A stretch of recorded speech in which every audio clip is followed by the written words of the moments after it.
Bismillahirrahmanirrahim. Assalamualaikum warahmatullahi wabarakatuh. Uh, Waalaikumsalam warahmatullahi wabarakatuh. izin memperkenalkan diri, kami dari kelompok 4 kelas Teknik Informatika A, dalam mata kuliah pemrograman berorientasi objek.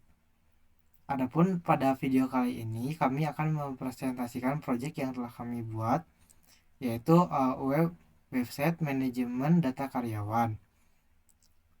Kami membangun website ini menggunakan salah satu framework Java, yaitu menggunakan Spring Boot. Adapun susunan package atau folder yang kami gunakan dalam pembangun website ini, yaitu yang pertama ada kami membangun package entity, lalu yang kedua ada package repository, yang ketiga yaitu ada package service yang di dalamnya ada package IMPL. Lalu kami membangun package controller, dilanjut membangun package DTO, dan yang terakhir yaitu ada package config.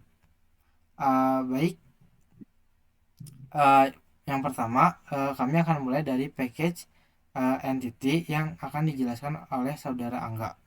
Kepada saudara Angga kami persilahkan. Oke, terima kasih Awan. Nah, dapat sebelumnya perkenalkan juga ya. Saya Angga dengan NIM 122700522. Di sini saya akan menjelaskan terkait folder entity, terus juga repository dan juga service. Nah, langsung saja ya ke yang pertama gitu ya, terkait folder entity ini. Nah, folder entity ini berisi kelas-kelas yang mempresentasikan tabel dalam database. Nah, kelas-kelas ini biasanya dihiasi dengan anotasi JPA seperti annotation entity, terus annotation table, annotation ID, terus juga ada annotation all, R constructor, dan sebagainya. Nah, fungsi dalam folder entity ini adalah untuk mendefinisikan struktur data yang akan disimpan dalam database, juga untuk memetakan kelas Java ke tabel database seperti itu. Nah, komponen utamanya itu adalah kelas yang dihiasi dengan anotasi JPA ini dan mendefinisikan kolom-kolom tabel dalam bentuk atribut kelas. Nah, contohnya itu seperti terpampang gitu ya dalam share screen Awan, ada annotation ID, annotation kolom, dan juga sebagainya. Nah, dapat kita lihat gitu ya. Ini adalah ada annotation generate value yang dimana parameternya itu adalah strategi sama dengan generation type yang dimana ini bersifatnya private gitu ya. Terus juga ada annotation kolom. Ini dalamnya juga bersifat private yang dimana ini data tipenya integer untuk kelas NIP gitu ya. Nah, ini ada beberapa kelas dapat kita lihat itu ya, ada nama, terus juga ada departemen, terus juga ada riwayat pendidikan seperti itu. Lanjut, Wan.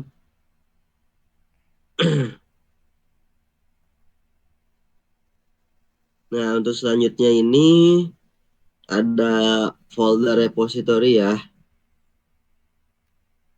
Folder repository ini berisi terkait antarmuka atau interface yang digunakan untuk berinteraksi dengan database. Nah, antarmuka ini biasanya memperluas antarmuka JPA repository, CRUD repository, atau antarmuka serupa lainnya dari Spring Data JPA gitu.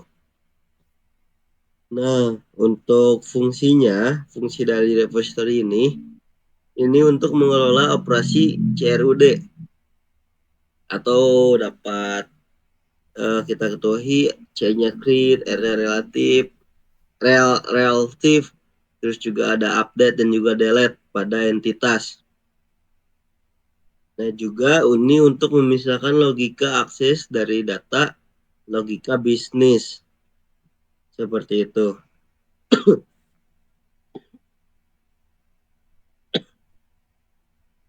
Terus juga komponen utama dari repository ini adalah antarmuka yang mendefinisikan metode untuk operasi database. Seperti itu. Nah, dapat kita ketahui bahwasanya ini ada annotation repository yang dimana ini adalah untuk interface employee repository ini ditimpa extend dengan JPA repository dari tabel employee seperti itu. Lanjut Tuan. Oh ya, untuk hubungan folder entity dengan repository ini adalah kelas entity untuk digunakan oleh repository untuk memetakan data dari dan ke tabel database. Juga repository ini berinteraksi langsung dengan entity untuk melakukan operasi CRUD seperti itu. Nah, untuk selanjutnya kita ke folder service ya. Folder service ini berisi kelas-kelas yang mengimplementasikan logika.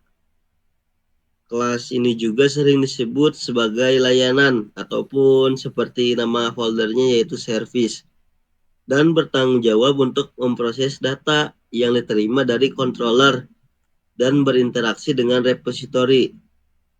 Nah, fungsinya ini adalah untuk mengelola alur bisnis aplikasi, terus juga memisahkan logika bisnis dari logika presentasi dan logika akses data. Juga memfasilitasi pengujian unit dan integrasi dengan menyediakan lapisan abstraksi di atas repository seperti itu. Nah, komponen utamanya adalah kelas service yang berisi metode ini untuk logika bisnis seringkali dihiasi dengan anotasi service seperti itu. Nah, dapat kita lihat gitu ya di atas ada anotasi service. Coba scroll ke atas, Wan. Nah, di sini ada anotasi service yang dimana ini adalah untuk menampilkan gitu ya terkait data employee gitu. Adapun hubungannya gitu terkait folder service dan repository ini, service menggunakan repository untuk mengakses data dari database. Terus juga service memproses data yang diperoleh dari repository yang belum mengembalikan ke controller atau komponen lain. Seperti itu. Nah, dapat kita lihat gitu ya di share screen dan Alwan. Ini juga ada annotation overage yang dimana ini untuk mengambil data semua employees atau mengambil semua dari tabel employees seperti itu untuk override yang pertama untuk list employee ini untuk menampilkan. Terus juga override yang bawah ini adalah untuk menyimpan gitu terkait dari tabel employee seperti itu. Nah, dapat kita bahasakan bahwasanya ini adalah untuk mengupdate atau menyimpan gitu. Nah, untuk yang bawahnya, override yang bawahnya itu adalah public employee get employee by ID long. Nah, ini adalah kami menggunakan opsional karena memang kalau misalkan kita mau mengupdate gitu ya, itu bersifat opsional dan juga untuk menimpa data-data dari yang kita edit seperti itu.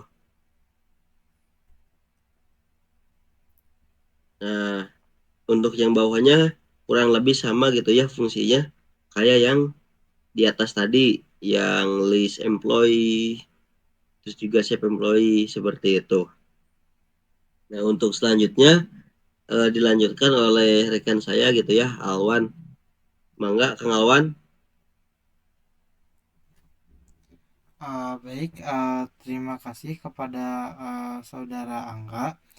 Selanjutnya di sini saya akan mempresentasikan mengenai metode register, login, dan security yang dipakai dalam proyek kami. Nah, yang pertama yaitu kelompok kami yang pertama membuat tabel untuk role dan user. Nah, kita mulai dari tabel role terlebih dahulu. Nah, ini pembuatan tabelnya itu sama seperti pembuatan tabel lainnya. Cuman mungkin yang beda di sini itu ada penggunaan annotation many to many. Yang kemudian parameternya menggunakan mapped by sama dengan roles, yang mana ini tuh menunjukkan bahwa si tabel ini tabel dari role ini mempunyai apa namanya relation terhadap tabel dari si user, karena di sini bisa kita lihat bahwa dia menggunakan private list user yang mana ini tuh didapat dari si tabel user seperti itu. Di sini metodenya tuh menggunakan ArrayList. Nah, lanjut ke user ke tabel user selanjutnya. Ini sama seperti tabel-tabel lainnya pembuatannya, cuman di sini yang membedakan dari si tabel user itu ada penggunaan addition many to many, fetch type either, cascade type all. Kemudian di sini ada pemakaian analisis join table. Kemudian di sini ada name join column dan inverse join dari columns. Nah, sebenarnya kalau kita sebut bahwa fungsi dari metode ini tuh, jadi si sistem itu ngebuat tabel baru. Nama tabel barunya tuh si user rows. Nah, cuman di sini adapun yang dipakai dari si nilai atributnya itu yaitu dari user ID dari tabel user.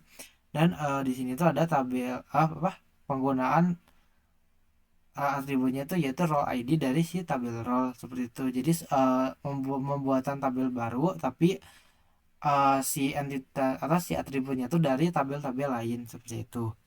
Di user juga sama, dia kurang lebih ada relationship terhadap tabel role seperti ini yang dinyatakan dalam bentuk ArrayList seperti itu.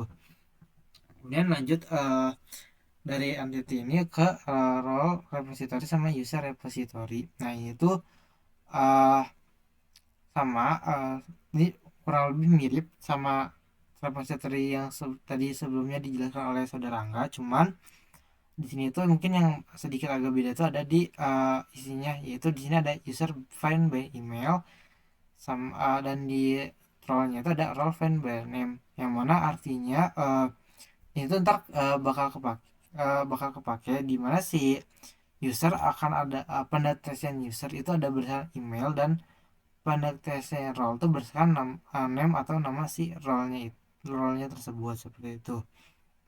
Kemudian lanjut ke service. Di sini dibentuk interface buat yang mana nanti itu si metode ini itu bakal diimplement sama si user service MPL. Nah, jadi diimplement. Cuman kita langsung fokus ke yang IMPL-nya. Di sini kita ngedeklarasi lagi dari user repository, role repository, kemudian pas sama di sini ada tambahannya yaitu pakai password encoder. Nah, jadi di sini si kelasnya itu ngambil parameter user repository, role repository, password repository, dan ngambil ketiga nilai dari parameter itu. Bukan ngambil, maksudnya menyata nilai, kemudian si nilainya itu ntar si nilai ketiga parameter itu kemudian dideklarasi kembali. Kemudian di sini ada save user, cuman di sini tuh yang beda dari service MPL yang lainnya tuh di sini menggunakan DTO. Untuk DTO ntar kita akan bahas di selanjutnya setelah kita menjalankan pembahasan dari user service MPL. Nah, kemudian di sini juga bikin konstruktor buat ke tabel user. Nah di sini mungkin ada set name, ada first name sama last name, kemudian ada email. Ntar itu ada hubungannya di DTO. Nah terus di sini ada buat nge-encrypt passwordnya itu pakai tadi password encoder seperti itu. Nah role repository juga ini di sini karena kelompok kami itu belajar dari satu dokumentasi, jadi di sini kita ngikutin satu setnya itu uh, jadi ngebangun ngebangun ngedeklarasi lagi dari tabel si role.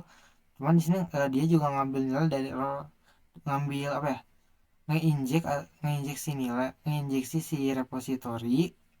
Terus dia ngambil find by name itu role admin. Jadi uh, ini mungkin bisa kita bahas pembahasan di security atau di config. Nah kemudian di sini deteksi buat ngedeteksi lagi si role-nya.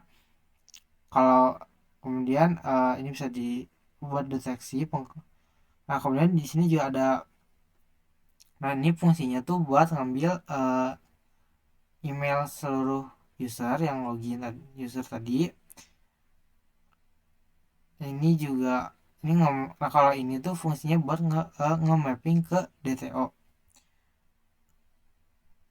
Nah terus dilanjut lagi ke ini sama nge-mapping, cuman di sini tuh kalau tadi tuh nge-mapping seluruh data, kalau yang ini tuh nge-mapping data secara rincinya, secara atau secara apa, nilai-nilainya. Misal ada tadi ada nama, ada first name-nya, ada last name-nya, ada email, dan itu di lebih secara rinci seperti itu. Nah di sini tuh ada first name dan last name itu uh, di dibentukin array, terus kemudian ntar di split seperti ini. Oke, lanjut ke role. Ini ngecek role access tadi masih nyambung ke yang ini. Cuman bedanya kalau yang ini tuh deteksi ini kurang lebih mirip sih, cuman kalau yang ini tuh ini ngeset, buat ngeset namanya. Jadi di sini tuh kita ngeset nama setiap orang yang login itu sebagai role admin seperti itu. Nah itu kemudian kita lanjut ke DTO. Nah kita lanjut ke user DTO. Kalau yang departemen employee sama reward itu datanya nggak kepake, cuma di sini di di package DTO yang kepake itu cuma user DTO. Nah, nah user DTO ini fungsinya tuh dia nyimpan data dari yang service tadi. Cuman bedanya sama yang entity itu DTO ini tuh nggak disimpan di database. Nah kayak first name sama last name itu sebenarnya nggak disimpan di database seperti itu. Jadi penyimpanan data yang tapi si datanya tuh nggak disimpan di database seperti itu. Nah kurang lebih mirip sih sama kayak entity ya, cuman bedanya tadi nggak disimpan di database aja seperti itu. Nah terus lanjutnya tuh ke controller. Nah ini controllernya kita fokusnya ke yang maaf bentar, yang kalau untuk departemen riwayat sama riwayat pen controller itu strukturnya tuh mirip sama yang employee controller. Jadi kita fokus ke yang employee controller sama out controller. Nah ya kita mulainya dari employee controller terlebih dahulu. Nah kalau employee controller ini itu tuh jadi fungsinya controller itu sebenarnya buat ngatur request HTTP dari ketika kita apa sorry maaf, dia tuh buat ngatur request HTTP atau kalau istilah lebih gampangnya tuh buat ngedireksi dari apa ngedireksi dari halaman atau metode yang diinginkan dari user seperti itu. Misalnya di sini kita pakai annotation controller buat implementasi dari fungsi controller. Kemudian ini maaf ada source code yang nggak dipakai. Terus di sini kita juga manggil lagi dari si server. Kalau di employee ini kebetulan unik ya, soalnya kalau beda, kalau di controller lain itu cuman biasanya satu kelas, satu kelas service. Cuman kalau untuk di employee control kita manggil ke tiga service, yaitu ada yang employee service, department service, dan riwayat pen service. Ini juga sama, diambil lagi parameternya dari ketiga kelas service tadi, kemudian dideklarasi kembali nilainya. Nah nih, nah, ada get mapping. Fungsinya get mapping itu tuh dia buat ngambil nilai dari atribut si service tadi. Contohnya, atau kalau kita bisa lihat kayak gini, misal di sini kita ngedeklarasi pakai string dulu kan. Nah, model ini fungsinya buat nampilin uh, atribut atau objek yang ada di database itu, baik itu nampilin ataupun dia apa namanya, mengirimkan, atau ginilah disebutnya, kita baik itu mengirim value dari user ke database atau dari database ke user dengan ditampilkan seperti itu. Nah, kemudian di sini ada model add attribute. Di sini atributnya kita iniin jadi list employees. Nah, kemudian kita di sini yang servisnya kita panggil lagi. Nah, ini fungsinya buat menampilkan seluruh data seluruh karyawan. Nah, kalau return ini tuh entar kita pakai di buat halaman dari HTML-nya. Jadi entar si halaman HTML-nya itu harus nama file HTML-nya itu harus sama kayak nama dari returnnya ini gitu. Cuman kalau buat itu kita akan pembahasannya akan lebih lanjut. eh, pembahasannya akan Pembahasan akan dilanjut setelahnya. Kemudian di sini ada get mapping. Get mapping juga sama tadi buat nampilin data. Nah, cuman di sini tuh pakai model. Nah, mungkin model ini tuh sebenarnya dua ya, karena yang ini nampilin dan yang ini tuh kebetulan dia dipakainya buat nge show new employee form, artinya tuh nampilin form buat bikin data karyawan baru, atau kalau di create itu disebutnya ini tuh metode buat nge-create. Nah, model itu tuh jadi sebenarnya selain bisa buat apa ya namanya, ngirim data, dia juga sebenarnya bisa dipakai sebagai parameter di mana kita tuh bisa masukin data, baik baik datanya, bisa masukin data atau buat data, ataupun kita juga sebenarnya ntar bisa bikin ngedit data seperti itu. Nah, kemudian di sini ada kita manggil tabel employee, uh, manggil tabel departemen, manggil apa, ngambil data dari tabel riwayat pens. Kemudian uh, ini juga sama, kita ngambil data dari ini, ngambil data dari tabel employee, hmm, ngambil atribut maksudnya. Ini juga ngambil atribut dari departemen, ngambil atribut dari tabel riwayat pens, dan yang ini tuh uh, ini sama dideklarasikan list departemen dan list riwayat pens. Ini deklarasi objek. Ini tuh ketiganya deklarasi objek. Nah, cuman bedanya kalau yang dua bawah itu, di sini kita pakai metode yang service tadi buat nampilin semua data dari tabel-tabel. Kalau yang ini buat dari tabel departemen, kalau yang ini buat nampilin seluruh data dari tabel riwayat pens seperti itu. Nah, terus returnnya juga kemudian ditambahin return buat ngedirect, buat nyimpan halaman file HTML-nya. Nah, kemudian di sini ada yang baru, yaitu ada post mapping. Nah, kalau post mapping, kalau get mapping itu kan buat ngampilin data, ya kan. Kalau post mapping itu sifatnya buat ngirimin data. Contoh misal kayak di sini ada save employee. Nah, ini save employee itu kan berarti kita artinya data yang tadi kita baik itu di input ataupun update itu ntar dipakein save seperti itu. Jadi post mapping itu buat ngirim data lah seperti itu. Nah, kemudian kita bikin public string baru di sini. Nah, kalau di sini ada penggunaan annotation dari model atribut. Nah, itu tuh uh, memungkinkan kita di mana si apa kita itu memungkinkan buat menambahkan value ke database, atau kita sebutnya tuh kayak tadi model. Jadi model itu memungkinkan juga buat si data itu bisa baru dibuat dari user, ataupun si data itu tuh ada mengalami perubahan yang dilakukan oleh user seperti itu. Kemudian di sini ada objeknya dari employee dari tabel employee. Kemudian juga di sini ada deklarasi kembali apa parameter lagi dari tabel employee.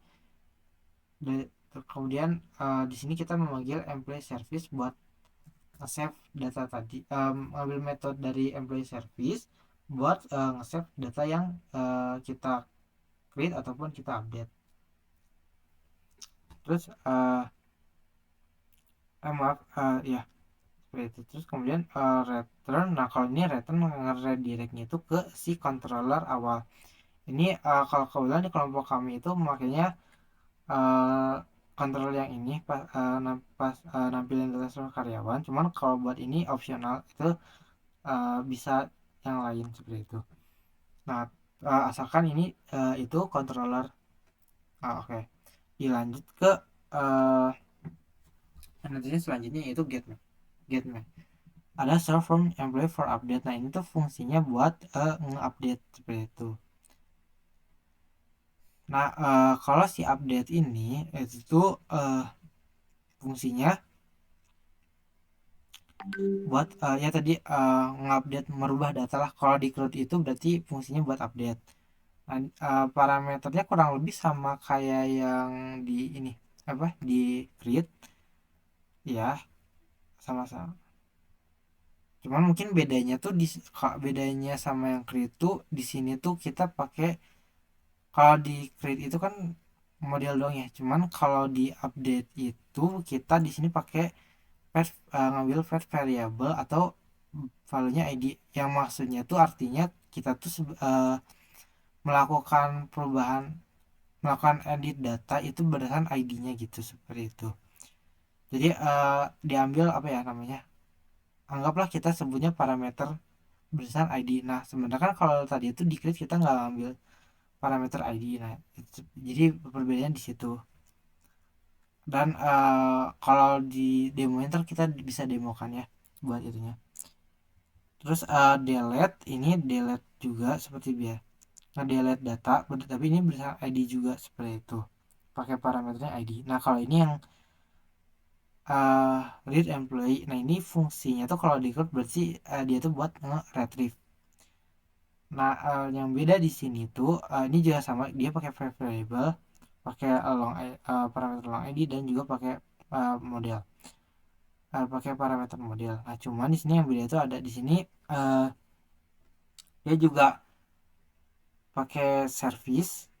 Tadi yang opsional tadi ya, kita udah deklarasiin di service buat ngambil data karyawan tapi berdasarkan ID-nya. Atau kalau di demonya tuh ntar kita bisa lihat kalau datanya itu ditampilkan secara per orang seperti itu. Ini ada pengcondition pakai bukan condition, maaf. Ini tuh add attribute. Cuma kan maaf, ini add attribute berarti dia nampilin data, tapi cuman kasusnya tuh karena ini cuman retrieve, berarti si datanya itu nggak bisa di rubah gitu. Dia cuma bisa dilihat atau di read doang seperti itu.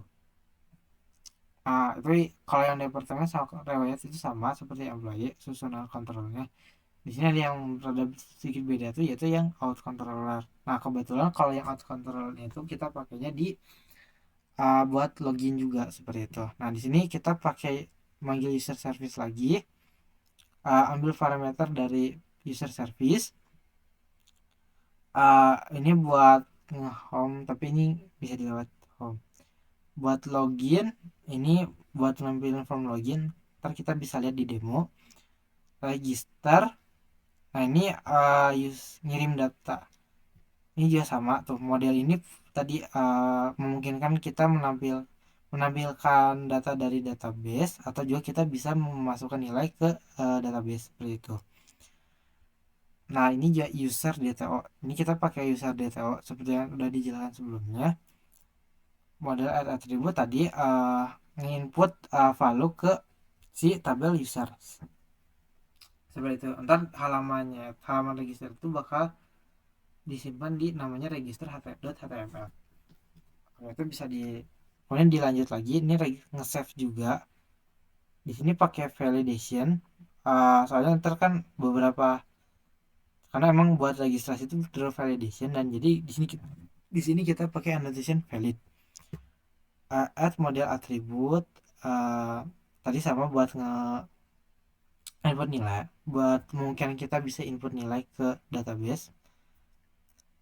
Kemudian user ke objek user, atau di sini buat tabel user, tapi di sini dikirimnya tuh ke DTO, ke user DTO.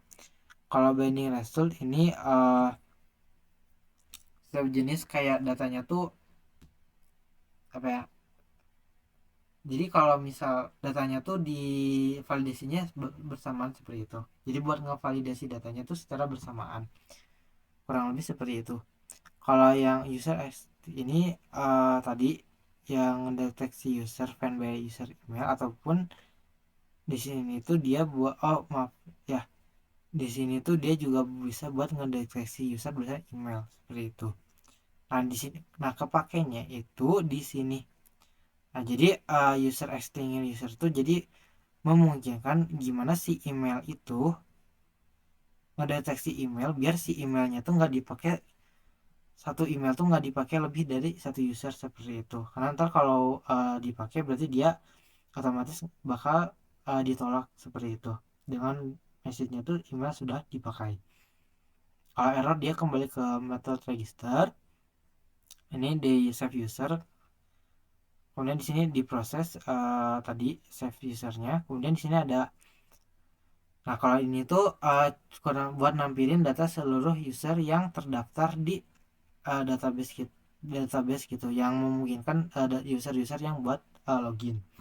Nah kemudian di sini buat controller udah, buat controller pembahasan controller selesai. Kemudian kita mulai ke security. Di sini tuh ada customer user detail service. Nah kalau customer user detail service ini tuh fungsinya buat yang karena buat ngedeteksi pas, terutama pas login. Nah yang pertama tuh fungsinya buat ngedeteksi atau ngevalidation barangkali ada email atau password yang salah kayak gini. Dan yang kedua tuh sebenarnya fungsinya buat mencegah tuple yang kosong di database user, di tabel data, di tabel user. Nah seperti itu. Di sini kita pakai user repository, kemudian dijadiin parameter, kemudian load user details, load user by username, load username extension. Ini kalau ini kebetulan kelompok kami membuat dokumentasi, jadi kami turutin penulisan sintaksnya seperti ini. Kemudian di sini kita memanggil database user, maaf, kita ngedeklarasi tabel user, kemudian kita nginjeksi pakai nilai user repository, kemudian find by email user or username repository, ini buat injeksi nilainya. Kemudian ini user buat kalau ini pengkondisian, kalau misal user, maaf, ini kalau user tidak sama dengan 0, yang mana artinya tuh berarti kalau user ini tuh termenuhi metodologinya, berarti dia otomatis bakal bisa login seperti itu. Nah tapi kalau misal ternyata dia 0, tidak diisi, atau misal dia tuh email passwordnya tuh ternyata ada yang sama, eh, atau misal di sini kan tadi kondisinya emailnya yang nggak boleh sama nih, misal emailnya sama, berarti dia otomatis nggak akan bakal bisa login seperti itu. Nah lanjut, dari security config ini nah ntar tuh jadi apa ya, nah ini security config. Nah di sini security config tuh kita memakai annotation dari configuration, buat configuration sama enable web security, jadi buat ngeimplementasi atau memakai si security di website yang kita buat. Nah, terus ke bawah kita bisa lihat di sini ada user detail service atau where, yang mana ntar si user detail service ini bakal seolah-olah kayak memperbarui atau nge-extend dari si metode apa, si security config ini seperti itu. Kemudian di sini kita pakai bin, ada annotation bin. Nah, annotation bin ini tuh fungsinya di website ini ada dua, yaitu yang pertama kalau ada yang fungsinya itu buat pemisahan tugas keamanan kayak di sini. Nah, ataupun yang kedua itu biasanya fungsinya buat apa ya namanya? Itu buat memperkuat, bukan memperkuat, maksud saya itu buat apa ya, ngepas ini lah, pokoknya buat biasanya dia itu dipakainya buat ngekonfigurasi juga gitu. Nah, kalau di sini tuh kebetulan dipakainya buat konfigurasi metode keamanan. Kayak yang encoder ini nih, kita kan uh, menggunakan bcrypt password encoder. Nah, di situ dikonfigurasi oleh pemakaian annotation bin seperti itu. Nah, kalau di sini annotation bin yang dipakai itu buat ngemisahin tugas apa, ngemisahin tugas tugas atau metode-metode yang dipakai buat security dari website. Contohnya tuh misal di sini ini bawaannya ada security filter chain dengan HTTP, dengan parameter HTTP security, kemudian role axiom. Nah, terus di sini tuh petugas apa, metode keamanan yang umum itu ada tiga, ada tiga, yaitu ada yang CSRF. Di sini ada yang authorization, kemudian di sini ada request manager. Nah, ini yang tiga komponen security yang penting. Nah, kalau CSRF ini tuh sebenarnya kurang lebih dia buat ngakses gimana ntar caranya si authorize ini tuh bisa dipakai, si authorize sama si request manager ini bisa dipakai di metode security ini seperti itu. Terus kemudian di sini ada authorize ini buat nge-authorize. Jadi website yang entar nggak di authorize itu maksudnya nggak terus HTTP, jadi kurang lebih dia tuh ntar buat nge-authorize atau buat seolah-olah kayak nampilin websitenya seperti, buat bukan nampil sih, kurang lebih itu kayak buat nge-authorize gitu. Cuman authorize ini tuh sebenarnya kalau uh, lebih gampangnya kita bisa lanjut ke request matcher. Nah, ini request matcher ini fungsinya tuh buat uh, membuka akses kepada controller-controller yang diperbolehkan dipakai di pada saat pengoperasian website seperti itu. Nah, di sini tuh ada dua ya, ada dua jenis, ada yang permit all dan ada yang authenticated. Kalau yang permit all itu bisa diakses even user itu nggak apa, even user belum melakukan login. Tapi kalau yang authenticated itu berarti untuk mengakses dari metode atau controller ini itu user mau diwajibkan untuk login terlebih dahulu seperti itu. Ini kita bisa lihat ya ke bawahnya ada authenticator, dan yang permit all tuh di sini cuma dua, yaitu ada cuman index dan register. Sorry, maaf, cuman login dan cuman register. Ini login, maaf. Maaf, ini index itu belum dihapus, belum sempat dihapus, cuman kurang lebih kalau di pemakaian bahasa itu sebenarnya nggak kepake. Jadi kurang lebih di sini yang bisa diakses tuh walaupun kita belum login cuman register sama login seperti itu. Nah, di sini ada form login, ya kan? Form login ini bisa diakses oleh semuanya seperti yang tadi sudah saya jelaskan. Kemudian ada login page, mulai dari halaman login. Kemudian pas login, pas kalau misal pas input nilai dan disubmit itu di processing. Kemudian kalau misal si loginnya sukses itu ntar bakal langsung ngedirect ke control employee atau halaman dari yang ada di controller employee seperti itu. Kemudian ini buat logoutnya, logout dibuka untuk semua user. Harusnya harusnya ini outletnya, cuman is okay gitu buat sekarang. Terus return, buat ini metode return. Kemudian ini di sini juga Di sini tuh kita yang penting tuh sebenarnya ada di authentication manager builder. Jadi dia tuh fungsinya buat ngebangun authentication seperti itu. Jadi biar uh, ini tuh buat nge-support dari user detail service seperti itu.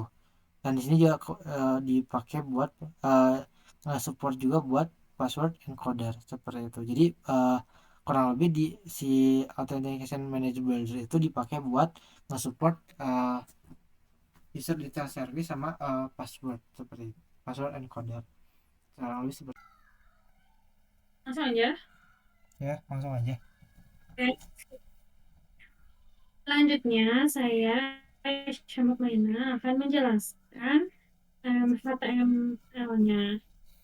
Nah, yang pertama, di seluruh file HTML itu di awal baris pasti akan terdapat HTML x means th sama dengan www timelive.org. Nah, itu adalah deklarasi HTML timelive yang berfungsi untuk mengaktifkan penggunaan sintaks dari timelive. Nah, selanjutnya ini ada index_employee.html. Nah, penggunaan timelive di indeks di file ini tuh atau di kode ini itu yang pertama ada di div class sidebar logo thref kelompok 4 IFA. Nah, yang di sini tuh digunakan th th atau timelive href ini digunakan untuk menetapkan link dinamis ke halaman controller employee. Selanjutnya ini ada thref class sidebar link. Class ini integrate span menu utama. Nah, th di sini sama seperti sebelumnya yaitu digunakan untuk membuat link dinamis yang mengarah ke halaman employee. Nah, selanjutnya ini ada hyperlink untuk departemen. Nah, thref departemen sidebar link. Nah, kalau di sini tuh digunakan untuk membuat link dinamis ke halaman controller departemen. Selanjutnya, timeless selanjutnya itu di sini ada thref riwayat pendidikan sidebar link. Jadi link sidebar untuk riwayat pendidikan. Thref di sini digunakan untuk membuat link dinamis ke halaman controller riwayat pendidikan. Selanjutnya di sini ada thref user class sidebar link atau link sidebar untuk adminnya. Nah, di sini digunakan untuk membuat link dinamis ke halaman controller user. Selanjutnya ini masih ada timeless lagi. Kalau di sini selanjutnya ada tarif logout sidebar link. Ini tuh sidebar untuk logout. Nah, tarif di sini digunakan untuk membuat link dinamis untuk logout. Nah, tarif selanjutnya ini ada TH each employee. Nah, TH each di sini digunakan untuk mengulangi baris tabel untuk setiap karyawan dalam daftar list employee. Nah, di sini juga ada TH text yang digunakan selanjutnya di bawah TH each ada TH text digunakan untuk mengisi kolom dengan data karyawan. Selanjutnya ada TH harap lagi, yaitu yang digunakan untuk membuat dinamis yang melakukan pengumuman pembaruan, detail, atau penghapusan karyawan yang berdasarkan tadi karyawan. Nah, selanjutnya ke file login.html. Nah, di login HTML, yang pertama, ini ada meta carset UTF-8, title-nya registration and login system, ada link href, bla bla bla bla bla bla. Nah, di sini tuh untuk mengatur metadata dan judul halaman serta menyertakan link ke sashet bootstrap-nya. Selanjutnya, ini ada penggunaan timeless lagi, yaitu if class container yang digunakan di awal body, di atas div class container menggunakan BR sebagai pembukaan div container untuk konten yang ada di tengah. Nah, selanjutnya ini ada penggunaan timeless THIF sama di div class alert danger, email atau password salah. Nah, di atas itu dan di bawahnya ada THIF sama dengan param error dan param logout yang bertujuan untuk menampilkan pesan notifikasi kesalahan jika ada kesalahan saat login atau setelah berhasil logout yang menggunakan TimeLeaf. Selanjutnya, yang ada di bagian form login. Nah, ini ada form login dari yang bagian if quest card, lalu ada consider text center, sampai ke bawah-bawahnya, ke form login, bawahnya yang tambah TH href register klik registrasi, nah itu di form login. Jadi di situ time review digunakan untuk membuat form login dengan dengan input email dan password. Nah, form ini nanti akan diarahkan selanjutnya login dengan metode post atau post saat submit. Selanjutnya di sini lalu ada menggunakan TimeLeaf untuk menutup div container dan elemen body serta HTML di bagian bawah ini yang slash miring div, slash miring body, slash miring HTML. Selanjutnya di file selanjutnya kode selanjutnya itu new underscore employee HTML. Nah, di bagian awal ini ada jadi di new employee itu kan bertujuan untuk menambahkan untuk formulir penambahan karyawan. Nah, eh, dari employee di judulnya ada title employee management system, lalu selanjutnya ada href di style sheet ada href bla bla bla bla .css, selanjutnya ke bawah ke bawah ke bawah ke bawah sampai import URL fonts Google dan semuanya. Nah, itu pun bertujuan digunakan untuk mengatur metadata, judul halaman, dan menyertakan link ke Stylesheet Bootstrap serta Google Fonts. Nah, selanjutnya lagi ini masih ada ini tuh sama seperti di HTML yang sebelumnya itu ada div class container, yaitu untuk pembukaan div container untuk menempatkan konten di tengah halaman. Nah, ini ada form tambah karyawan. Nah, dari tambah karyawan dia di sini ada TH action menggunakan TimeLeaf dengan ciri-ciri ada tulisan TH action sampai ke bawah sampai yang form yang garis miring form, terus di bawahnya lagi ada THRF. Nah, tujuannya itu untuk menampilkan formulir untuk menambah karyawan dengan berbagai input untuk informasi karyawan seperti NIP, nama departemen, riwayat pendidikan, lalu ada nomor telepon, email, dan gaji. Menggunakan TimeLeaf untuk mengatur action dan field pada formnya.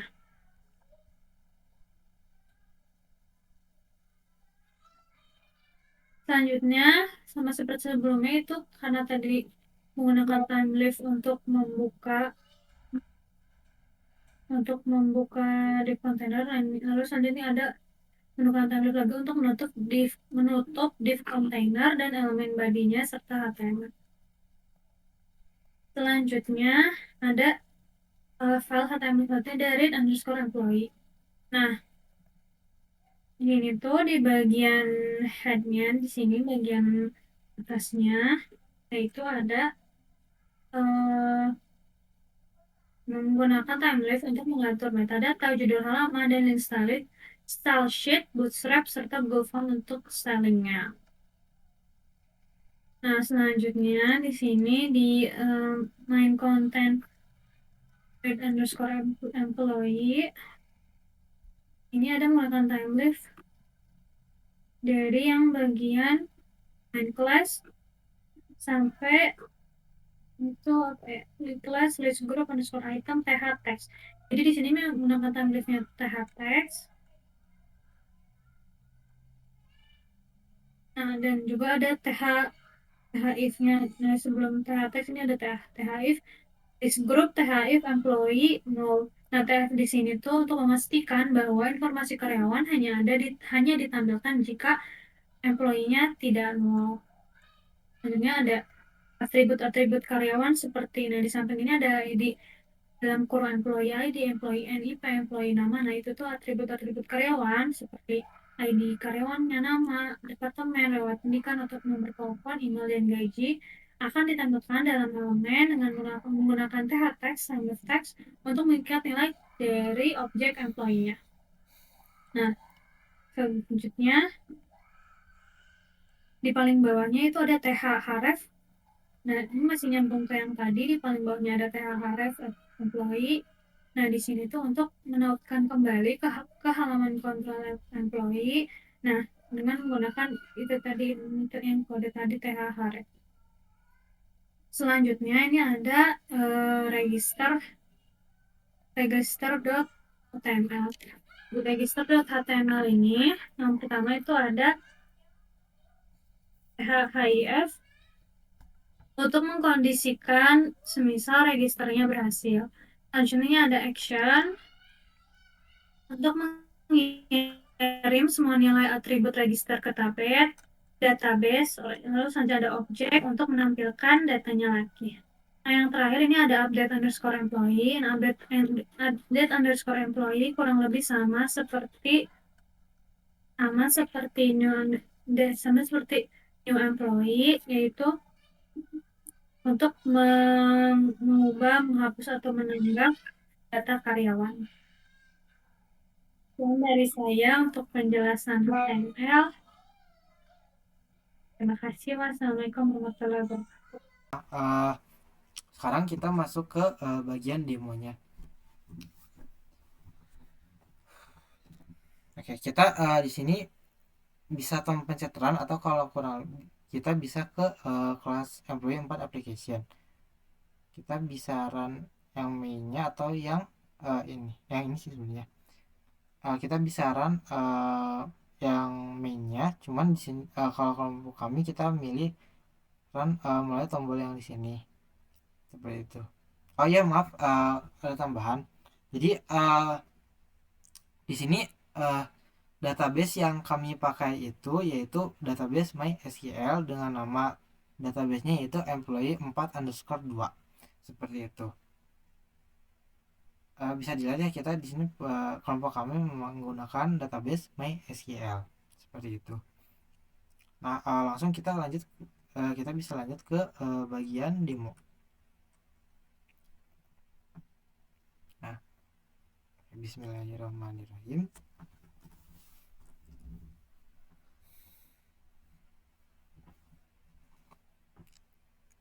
Oke, makanya kita cek dulu ya, bilang biar ada error. Cuman udah, websitenya sudah jalan, dan di sini kita buka browser. Ya, maaf, saya tutup dulu apa kode editornya, dibuka ke, nah ini, maaf, di sini tadi kan udah di authenticated ya. Nah, ini karena kita daran, tapi di sini kita mau langsung direct ke employee ini. Nah, karena authenticated, otomatis dia nggak akan bisa langsung ke employee, dan otomatis bakal ke halaman login seperti itu. Nah, adapun di sini kelompok kami sudah melakukan registrasi user. Tapi kalau demonya misal kita melakukan registrasi terlebih dahulu. Misal namanya itu Angga, misal. Kemudian nama belakangnya Dias. Email addressnya misal Angga Dias @gmail.com dengan passwordnya Angga. Nah, terus dipencet registrasinya berhasil nih, berarti si user setelah terdaftar, kemudian kita bisa langsung ke login tadi, ketik input email yang tadi Angga Dias @gmail.com. kemudian maaf, ini ada Angga, passwordnya Angga Dias. Maaf, tadi itu Angga Dias, Passwordnya Angga One. passwordnya Angga doang ya, maaf. Passwordnya Angga. Oke, nah berhasil. Nah, tadi Angga dia sudah terdaftar seperti itu, bisa dilihat. Nah, langsung kita ke Nah, di sini ada 4 halaman ya. Tadi yang salah satunya admin sudah ditampilkan buat nampilin data user yang terdaftar seperti itu. Nah, kemudian di sini ada menu utama. Menu utama itu menampilkan data seluruh karyawan. Lalu yang kedua itu ada halaman dari tabel departemen. Maaf. Tabel departemen ini itu ntar, jadi kita di sini bisa nambahin departemen yang kita pengen.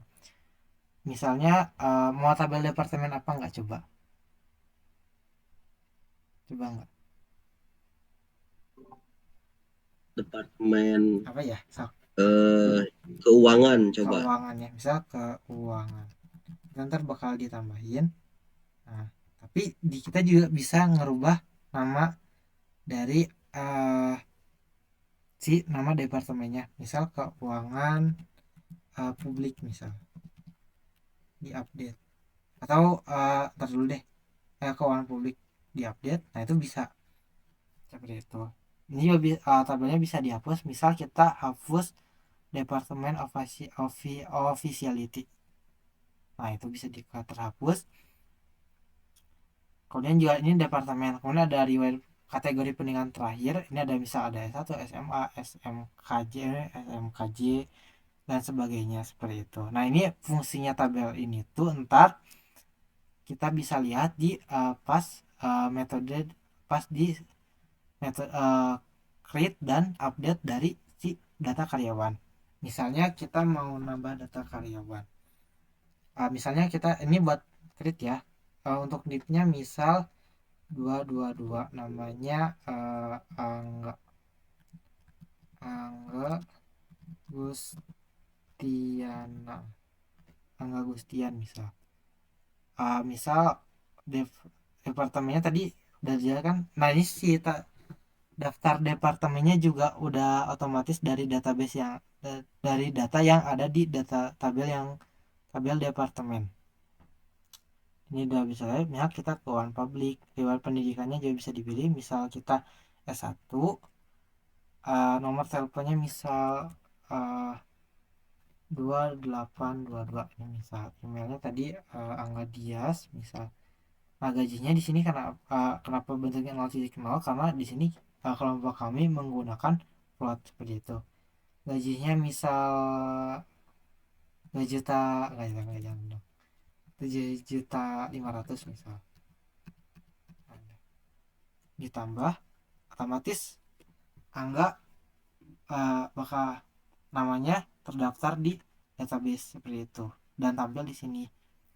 Itu yang create tadi. Nah, bisa dirubah juga nih. Misal departemennya nggak jadi keuangan publik, misal mau jadi marketing aja. Yang terakhirnya juga bisa diganti, misal jadi S2 atau S3 misal. Namanya juga bisa diganti, misalnya Angga Gustian Ciparai misal. Terus nomor teleponnya sama, dan pas kita update, nah di sini kan tuh namanya diganti seperti itu, namanya otomatis bakal terganti itu dari update. Nah, kemudian di sini ada read atau retrieve. Nah, di sini kan karena yang tampil itu cuma nomor tuh ID dari si data karyawan, datanya tadi.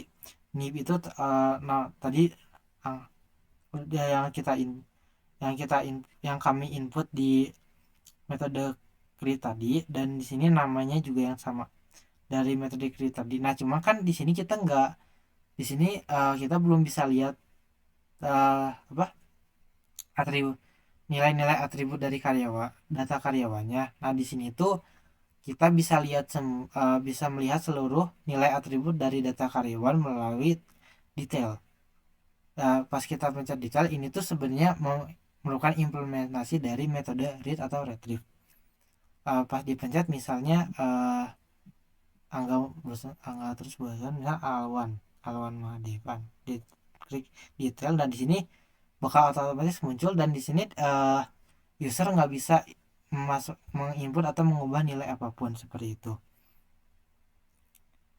Ini kemudian kita kembali. Nah, di sini selain itu juga kita bisa menghapus data yang udah ada. Misal di sini kita hapus data yang nomor 2, angga dihapus. otomatis datanya bakal hilang di database juga. Nah kemudian kita misal hapus lagi Al1 misal dihapus. Nah seperti itu, jadi datanya otomatis bakal terhapus. Nah kalau misal mau lihat, kita bisa lihat dari MySQL Workbench yang kita lihat dari struktur database-nya kayak gini. Misalnya di sini kita maaf maaf ya Bu. Nah, ini. Oke, di sini select from employees. Ini kita akan kembali. Nah, datanya otomatis hilang tuh. Angga yang tadinya nomor 2 hilang, dan data yang tadinya Alwan nomor 4 itu hilang dari database seperti itu. Jadi ya jadi web kami di sini sudah menggunakan metode CRUD yang setelah menggunakan metode CRUD create untuk pada create, kemudian di sini untuk update, nge-retrieve atau nge-read, dan yang ini untuk nge-delete seperti itu. Baik, mungkin cukup sekian dari kelompok kami. Oh ya, buat penutup di sini kita bisa melakukan logout. Nah, seperti itu. Oke. Baik, sekian dari kelompok kami. Mohon maaf bila ada kekurangan dan kesalahan. Kami pamit undur diri. Wassalamualaikum warahmatullahi wabarakatuh. Waalaikumsalam warahmatullahi wabarakatuh.